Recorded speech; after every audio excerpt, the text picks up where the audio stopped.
कौन है ये? ট্রাম্প হে ট্রাম্প, সারা পৃথিবীর বাপ। সিস্টেমে সারা পৃথিবীকে নিজের হাতের তালুতে মুঠোবন্দি করে নিয়েছে মার্কিন যুক্তরাষ্ট্র। মার্কিন যুক্তরাষ্ট্রের সাথে সম্পর্ক ভালো কে না চায়? তবে শেখ হাসিনার সরকার বোকামি করছিল, আমেরিকার সাথে পাঙ্গা নিয়েছিল। আপনাদের খেয়াল থাকার কথা, মার্কিন যুক্তরাষ্ট্রের যেই বিমান বোয়িং, বিশ্বজুড়ে এদের রেপুটেশন খুব বেশি ভালো না।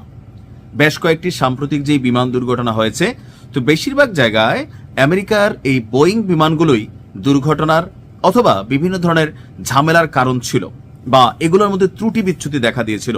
তো একটা পর্যায়ে বোয়িং আপনার কেনার সিদ্ধান্ত থেকে সরে আসছিল আওয়ামী লীগ সরকার, আর তখন ফ্রান্স থেকে এয়ারবাস কেনার জন্য আপনার একটা চুক্তি অথবা একটা দরপত্র চলে এসেছিল। একদম প্রায় সন্নিকটে ছিল যে বাংলাদেশে যতগুলা বিমান আছে সরকারিভাবে সবগুলাই বোয়িং এর, সো এখানে নতুনত্ব থাকবে, আমরা এয়ারবাস কিনবো। কিন্তু দিন শেষে হঠাৎ করে গতকালকে আমরা যে সিদ্ধান্ত দেখতে পাচ্ছি, এটা এই সরকার, বর্তমান যে অন্তর্বর্তীকালীন সরকার, তারাই ফ্রান্সের সেই এয়ারবাসকে সরিয়ে মার্কিন যুক্তরাষ্ট্রের বোয়িং বিমান কেনার সিদ্ধান্ত নিয়েছে। কেন? আসলে আমেরিকারে খুশি রাখতে চায়, কারণ ডক্টর ইউনূস সাহেবের অনেক ব্যবসা বাণিজ্য আমেরিকাতে আছে, আর আমেরিকা বাংলাদেশকে একটু দয়া দেখায় রাখছে। কোনটা? আপনার যেই কি বলে যে সারা পৃথিবী জুড়ে তাদের যে ট্যাক্সের খেলা চলছে, ব্যবসা বাণিজ্যের যে শুল্কের হার ভারতরে যেটা চাপাই দিয়ে রাখছে, বাংলাদেশ অনেকটা কম দিছিল, তো সেই কমেরই একটা ফায়দা আসলে আমেরিকা তুলছে, আর এই সরকার সেটাকে ব্যালেন্স রাখতে চাচ্ছে।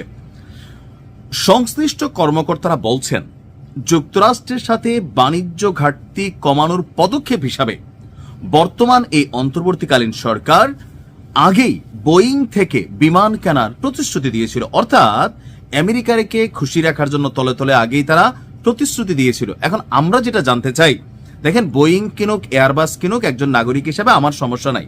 আমি যেটা জানতে চাই যে বোয়িং অথবা এয়ারবাস, এই দুইটার মধ্যে কোনটা কম ক্ষতিকর বা কম তুলনামূলকভাবে রিস্কি? কোনটাতে সুযোগ সুবিধা বেশি রাষ্ট্রের জন্য? কোনটার দাম কম? কোনটাতে আমাদের রাষ্ট্রের ফায়দা হবে? এবার এটা যদি এয়ারবাস হয় তাহলে এয়ারবাস কিনা উচিত, বোয়িং হলে বোয়িং হওয়া উচিত। তবে বোয়িং বিমান সম্পর্কে মোটামুটি সারা পৃথিবীতে একটা নেগেটিভ ইমেজ তৈরি হয়ে গেছিল মাঝখানে ঘন ঘন বিমান দুর্ঘটনাগুলোর কারণে। তো বোয়িংও তাদের বিমানে অনেক পরিবর্তন আনছে। এখন আমাদের সরকারের চুক্তিটা কি হচ্ছে?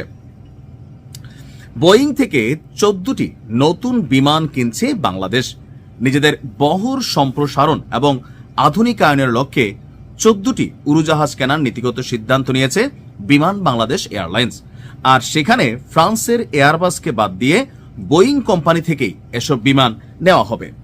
আমাদের পর্যটন উপদেষ্টা এবং বিমান পরিচালন পর্ষদের চেয়ারম্যান শেখ বশিরউদ্দিন, তিনি বলছেন যে আপনার গতকালকে মানে গত 30শে ডিসেম্বর বিমানের বার্ষিক সাধারণ সভায় এই সিদ্ধান্ত নেওয়া হয়েছে। বিমানের মহাব্যবস্থাপক বলছেন যে পরিচালনা পর্ষদ নীতিগতভাবে 14টি বোয়িং বিমান কেনার প্রস্তাব অনুমোদন করেছে, তবে এখানে আরো বেশ কিছু দাম, অন্যান্য শর্ত, এগুলো নিয়ে বোয়িং এর সাথে চূড়ান্ত আলোচনা হবে। আর 14টি উড়োজাহাজের মধ্যে রয়েছে 8টি বোয়িং 787/10 ড্রিমলাইনার, 2টি বোয়িং 787/9 ড্রিমলাইনার এবং 4টি বোয়িং 737/8 ম্যাক্স। অর্থাৎ সবগুলোই আপনার এই বোয়িং এর জিনিসপত্র আমরা এখানে কানেক্ট করছি। বলা হচ্ছে যে এই বিমানগুলো বহরে যুক্ত হলে রাষ্ট্রীয় এবং বাণিজ্যিক উভয় ক্ষেত্রে এগুলো আসবে, এগুলো সরকারি যে বক্তব্য এটা আপনার দিবে।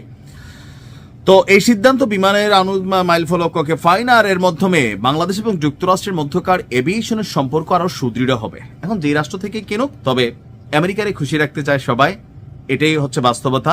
তবে এই খুশিতে যদি রাষ্ট্রের স্বার্থ থাকে তাহলে আমার কোনো আপত্তি নাই। ভালো থাকুন, আসসালামু আলাইকুম।